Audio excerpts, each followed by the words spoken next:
Isa sa Tulfo Brothers may isiniwalat patungkol kay Tito Sotto.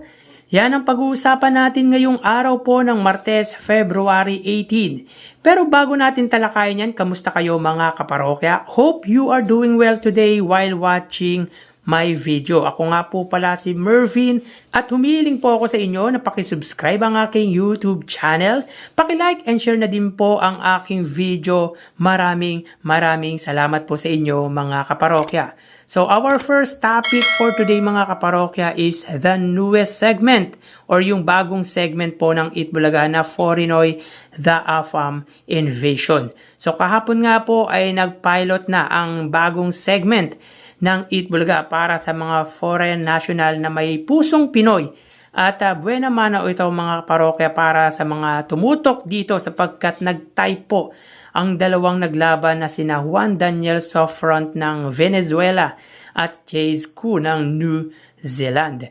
Hindi naman siguro bago ang gantong segment dahil dati na natin napanood dito sa Eat Bulaga noong nasa GMA network pa ito at noong producer pa ng Eat Bulaga ang Tape Incorporated. Pero up to now mga kaparokya ay kinagigiliwan at inaabangan talaga ng masusugid na manonood ng Eat Bulaga ang gantong uri ng segment.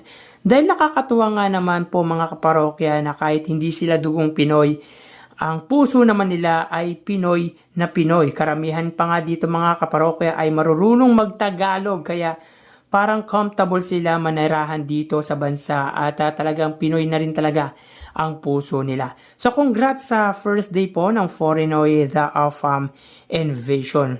Sigurado maraming kababaihan ang nagtitilian ng makita ang mga participants ng nasabing segment. Samantala, movie ni Vice Ganda na official entry sa MMFF or Metro Manila Film Festival na And the Breadwinner Is ay kasama po sa official selection ng Osaka Asia Film Festival.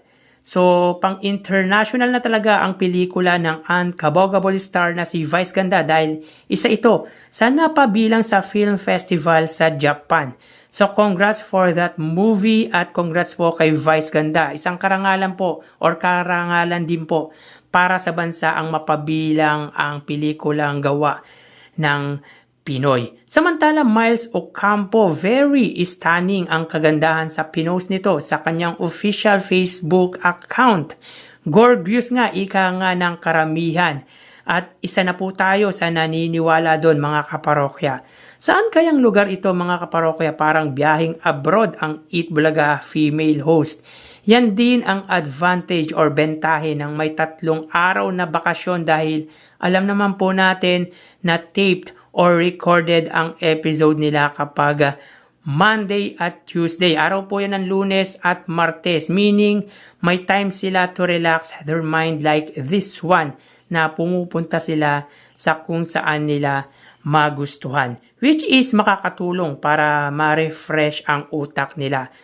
Pumaya tignan si Miles sa malaanghel niyang kasuotan at maganda talaga sa simple niyang muka. Iba talaga nagagawa ng may mahabang pahinga mga kaparokya. Hindi nabubugbog sa trabaho. At kung may trabaho man ay chill na chill at relax lang sila dahil na i-enjoy or ini-enjoy po nila ang ginagawa nila. Bakit kanyo mga kaparokya? Dahil hindi sila pressure sa mga boss nila, sa nakakasama nila sa trabaho. Kaya masaya sila sa kanilang ginagawa. Samantala, isa sa Tulfo Brothers may isiniwalat patungkol nga po kay Tito Sotto. Bakit kanyo mga kaparokya? Yun nga, tila binuko or isiniwalat ng kababata ng Eat Bulaga host na si Mon Tulfo, kapatid ng mga Tulfo Brothers na tumatakbo pong senador na si Ben at Erwin Tulfo at senador na si Raffy Tulfo, ang dating Senate President, kung saan sinabi nito na matalino at mabait ang isa sa original host ng Eat Bulaga. Classmate ko si Tito Sotto sa Kolehiyo de San Juan de Letran. Masyadong matalino si Tito. Siya yung pinakabatang nakagraduate sa class namin. Dahil 2 beses siyang na-accelerate sa elementary school. From grade 2 to grade 3, from grade 4 to grade 5. Noon pa man ay mabait na siya. So, yun po mga kaparokya, hindi po natin alam na accelerated student po pala si Tito Soto. Meaning, matalino talaga dahil advanced ang knowledge nito sa mga naging kabatch nito noon sa may Kolehiyo de San Juan de Letran or sa Letran na matatagpuan po sa Intramuros, Manila. Ilan lang ang nakakagawa niyan mga kaparokya at isa nga po dyan si Tito Soto. Maganda po dito mga kaparokya, hindi lang po isang beses nagawa ni Tito Soto kundi 2 beses pa po niyang nagawa. Not once but twice na na-accelerate po ang Eat Bulaga host na si Tito Soto. At parang hindi ito broadcast kay Tito Soto mga kaparokya. Very humble pagdating sa achievement at tila kailangan pang ibuko ng nakakatandang kapatid ng mga Tulfo na si Mon Tulfo. Grabe din talaga si Tito Soto, may tinatagong lihim